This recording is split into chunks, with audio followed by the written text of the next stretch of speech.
This is He Knows His Sport, bringing you that heat and that fire.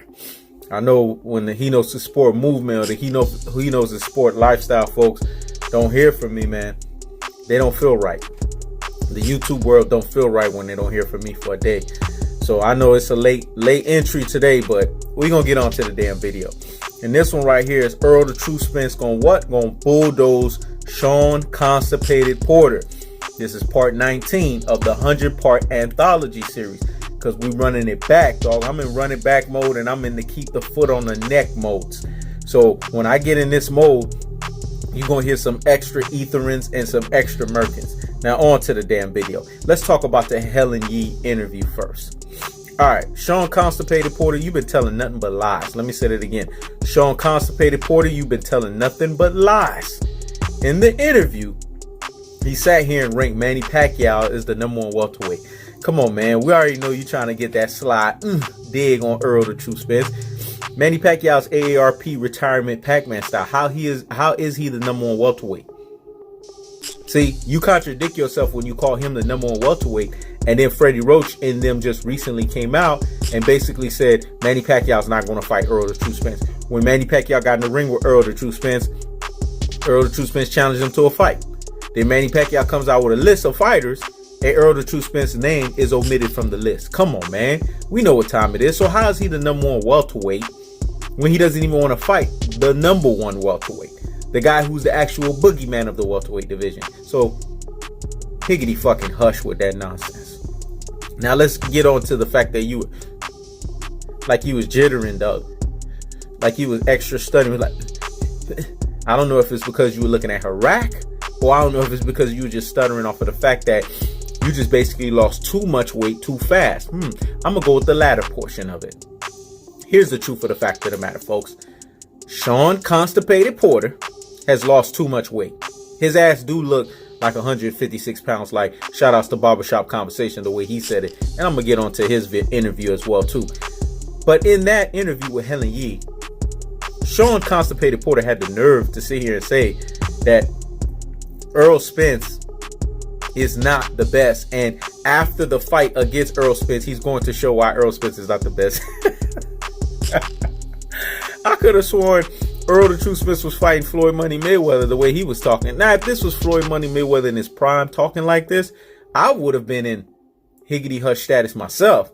But I ain't gonna do that. This is not Money Mayweather. Come on, man. You guys saw the video the other day when we sat here and we debunked the Pac-Tards, because they came out in leagues and droves, and you could see them coming out in leagues and droves. All of these Pac-Tards and all of these Floyd Mayweather haters want to sit here and act like Floyd Mayweather ain't great. Come on. I'll talk about that later today, because, you know, we running it back, and we on to keep the foot on the what? On the neck mode. So we don't got time to play. We don't got time for the ultra fanboy rhetoric. Now back onto the damn video. This man sat here and jittered all through the whole video. And stuttered, extra stuttered, all through the video. This is prevalent of one thing. This man has said that he started his training camp since April 27th. So by the time he fights, which is September 28th, that's 6 months and 1 day, folks. Let me say that again. 6 months and 1 day. It takes you 6 months and 1 day to prepare for a fight, even a prize fight. The most I've heard fighters fight when they start an early training camp is at least 12 weeks. And that's pushing it. It's anywhere between 9 to 12 weeks that you train. So basically, it's the equivalent of what Shawn Porter is training is 3 times the amount of what a training is actually supposed to be. Meaning, he's training for 3 fights in 1 fight. You know what this is prevalent of? This is prevalent of Shawn Constipated Porter putting on way too much weight in between fights. So people want to sit here and say that Errol the True Spence is a weight bully. Come on, man. Errol the True Spence ain't never missed no damn weight.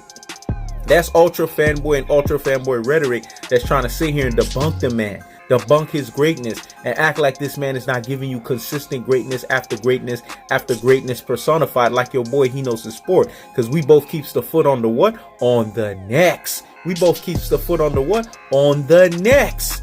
I'm applying unlimited pressure right now, dog. I'm keeping my foot all down the throats of the damn necks right about now. Now on to the Schmo interview. This man, Shawn Constipated Porter, is talking about, all of the celebrities, him and his dad, Kenny Porter, the celebrities of the world, they're going to be there. You know what I'm saying? The LeBron James, the Martin Lawrences, the Andre Iguodala's. Who gives a flying fuck who shows up, man? This is how you could tell this guy's never been on pay-per-view. Because he's acting way out of character. Let me say it again. You could tell he's never been on pay-per-view, and the hypocrisy and the double standard that's coming out of their mouths when they're sitting here dissing Errol the Truth Spence. In the interview, they said, oh, Errol the Truth Spence just got one pay-per-view and he's a superstar. Let's see. Could it be because he's nearly flawless as a fighter?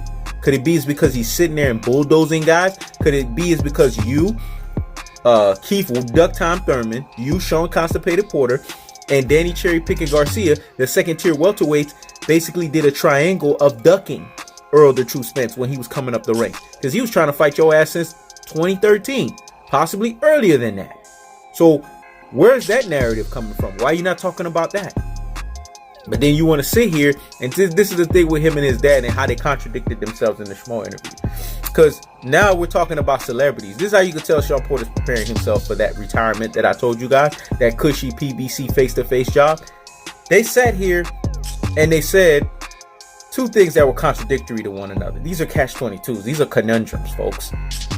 On one end, Errol Spence, Kenny Porter, right?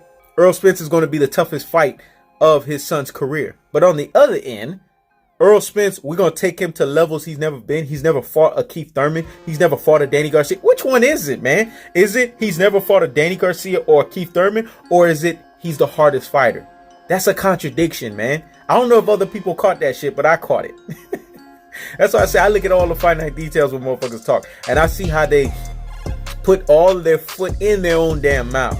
I don't need to keep the foot on their neck. They keep their own foot on their necks. Let me say it again. I don't need to keep the foot on their necks. They keep their own foot on their necks. How you going to sit here on one end and say Errol the Truth Spence going to be the toughest and the hardest fighters you ever fought, but then on the other end, you're going to turn around and say that Errol Spence has never been taken to this level before. He's never fought a Danny Garcia. He's never fought a Keith Thurman. Come on, man. Higgity. Fucking hush with that nonsense. Then Shawn Constipated Porter had the nerve to sit here and say that Errol Spence has fought a fighter that has been a counterpuncher, or a fighter that has had fast feet, or a fighter that has been taller than him, or a fighter that has been awkward. But he hasn't fought a combination of fighter that has that prerequisite. So hold up. So you can box? You can counterpunch? You can sit there and use your feet like you're pretty much Bane or Batman? Get the fuck out of here. All you could do is fight rough, rugged, dirty, and ugly. Let me say it again. Rough, rugged, dirty, and ugly, and fight hard. That's all you can do, Shawn Porter. So don't sit here and try to sell us on the fact that you got actual boxing ability. Higgity. Fucking hush with that bullshit. Now on to the barbershop conversation one. This is the best one because I saved the best interview for last. You guys know Phil LoGreco, the fat YouTuber, the guy that Errol the Truth Spence retired into a fat YouTube life. The motherfucker look and feel like shit. Look like he damn near almost 300 pounds.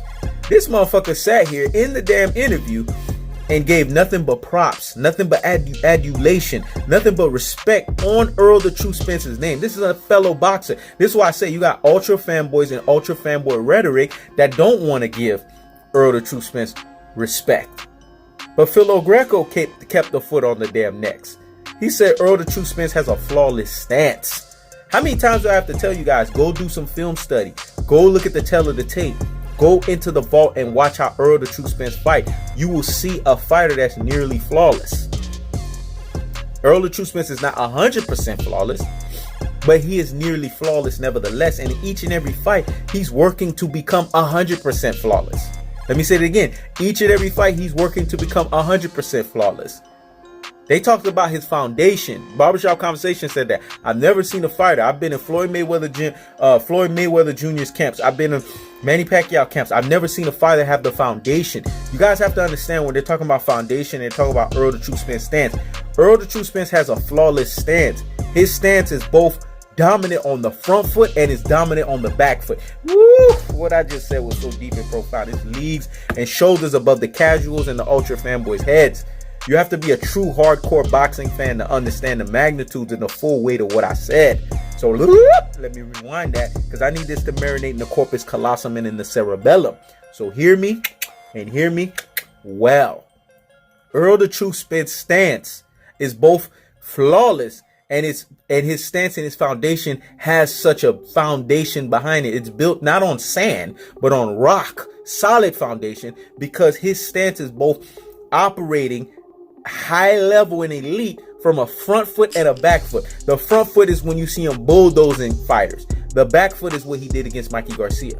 So Errol the Truth Spence stance is flawless on both sides of the aisle. This is why nobody at 147 can beat this guy. Because if you try to push him on the back foot, he's going to outbox your ass. You try to push him on the front foot, he's going to bulldoze your ass. Let me say it again. You try to push Errol the Truth Spence on the back foot, which, good luck, there's no fight at 147 that's going to be able to do that. He's going to outbox your ass. Errol the Truth Spence fight on the front foot, he's going to bulldoze your ass. That's a nearly flawless stance right there. There's no boxer, not Bud. Bud can't fight on no front foot like Errol the Truth Spence because he can't bulldoze. He can do the back foot nevertheless, but he can't front foot. He can't bulldoze guys. He does this tick for tack kiddish shit. Hit me, I'm gonna hit you back. Hit me, I'm gonna hit you back. Hit me, I'm gonna hit you back. And if you do that shit against Errol the Truth Spence, guess what's gonna happen? You're getting bulldozed, dog.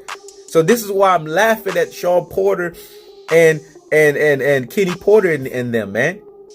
So it takes your fighter 6+ months to get ready for a fight. And Phil Greco went further to clown Shawn Porter. He said something that was so emphatic and people didn't even catch that shit, dog.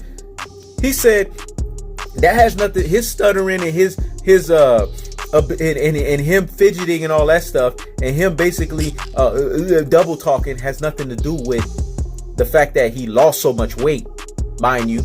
And he's already way too low because really 156, you should be there by what, second week of September? You know what I'm saying? But he's there right now. It's prevalent of the fact of the lifestyle that the fighter lived. Phil Greco should know a thing or two about bad lifestyle because this motherfucker blow up weight. He told you in the interview he blows up 199 pounds in between fights. So he knows a thing or two about bad lifestyle. I would listen to him in that regard. And he said Shawn Constipated Porter has a bad lifestyle outside of the ring. That makes sense because he did not make weight in the Ugas fight. And this is the guy that people are going to sit here and sell me and tell me, oh, soups and salads, Spence. Higgity fucking hush, dude. You need to be worried about yourself and why you need to take 6 months to prepare your ass for each and every fight from this point on in your career. That's prevalent of what you're not doing outside of the ring to take care of yourself. Errol Spence has made weight in each and every one of his fights. Like your boy Phil Greco said, I have nothing bad to say because every time Errol Spence answers the bell, he answers it. He delivers. There's nothing this man has not done for you to sit there and question it. This is why I sit here and laugh. Another boxer is giving Errol Spence that true and proper respect. But you ultra fanboys with your ultra fanboy rhetoric. Oh, he's ducking Bud. Bud too fucking light on his ass, man. Errol's too big, too durable, and built too tough for his ass. He's going to bulldoze him, man. There's no fighter at 147 that can fight in the lights of an Errol the Truth Spence. And I'm going to continue to have my boys back. Errol the Truth Spence back. You know why? Because I see a special fighter. It's sad that you guys are not sitting here and doing film study to appreciate the greatness that's in front of you, to appreciate the fact that it is the Spence era. You guys want to sit here and shit on the man and find any little thing that you want because you guys are insecure and miserable as fucking your lives, and you're a 300 to 400 pound fat trolling motherfuckers. So you want to find any little thing to go against this guy. Yeah, I'm ranting a little bit. I'm going a little longer on this one. But Shawn Porter, Kenny Porter, y'all look stupid as fuck.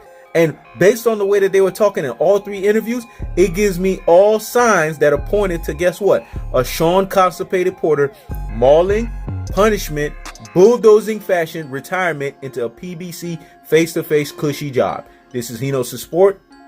Checking out.